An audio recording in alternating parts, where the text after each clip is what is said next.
Hello and welcome to Dungeon Geeks. My name's Ian and today we're going to be talking about stat scores.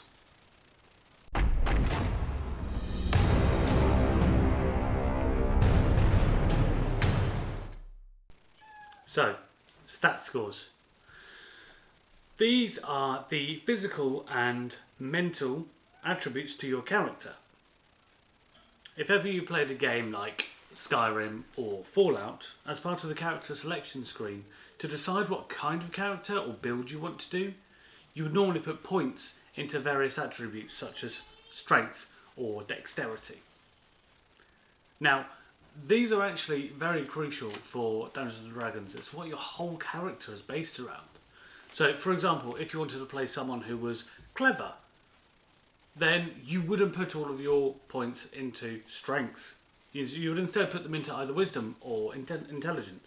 Equally, if you wanted to go for the stupid barbarian, you would put a lower score into your intelligence and more into your strength. So within D&D, there are several attributes which are key to your character.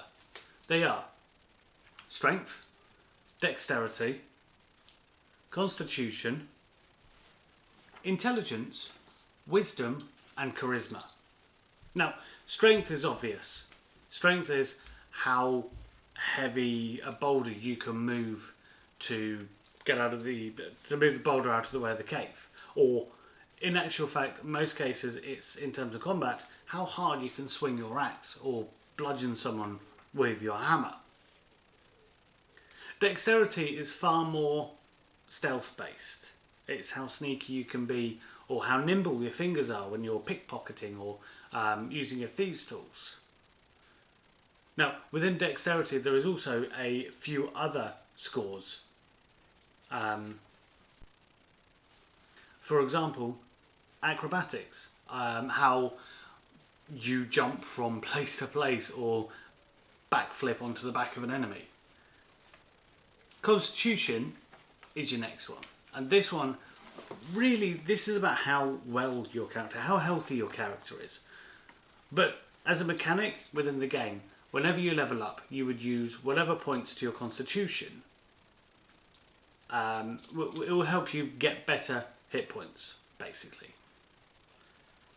Your intelligence, again, that's quite an obvious one, but it's far more interesting than your standard clever or not clever.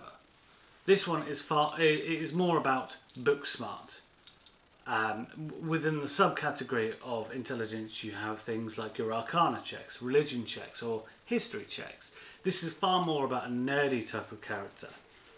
Whereas wisdom is more about your street smarts, or indeed survival. Your survival check is based on it. And charisma is more about being able to persuade people, or maybe possibly change their minds, or even in some cases take over their minds entirely, depending on what kind of character you're running. Now, within the classes, many magic users use different skills or stats for their casting. For example, the paladin and the bard both use charisma as a base score.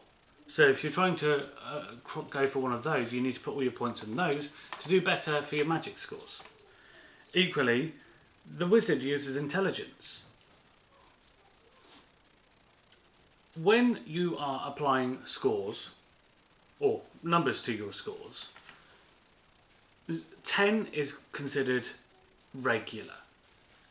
So if you, for example, have a strength of 10, on your character sheet, you have the strength of a standard human being. If you have a strength of 16, you're a superhero at this point.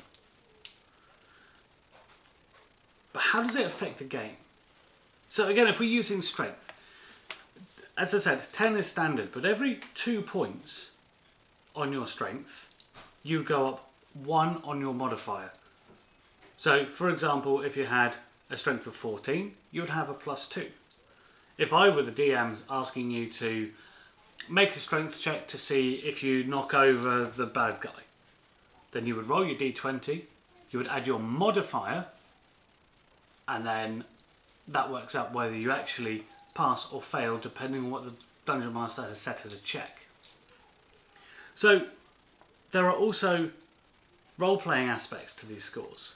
For example, if you were playing the, let's say, less intelligent ogre or half-orc, being the strong, less clever type of person, then you could role-play the fact that he's not that clever. And maybe he struggles with language. In fact, anything below a 10 on your intelligence means you can't read or write. Equally, if you're trying to play as a wizard who is less strong, then you just apply statistics and roleplay with it. I hope you've learned something. I hope you've enjoyed this video. If you have, give me a thumbs up. Please leave a comment. I'd like to ask a question to you guys. Whenever you're building a character, either on Fallout, Skyrim or any type of game, what kind of character do you like to play? Do you like to play the strong one, or would you rather play the sneaky one? Or any of the other types of characters that one can play? Let me know. And please, if you want to see more, then hit the subscribe button, and there'll be more videos going up very soon. I'll speak to you later.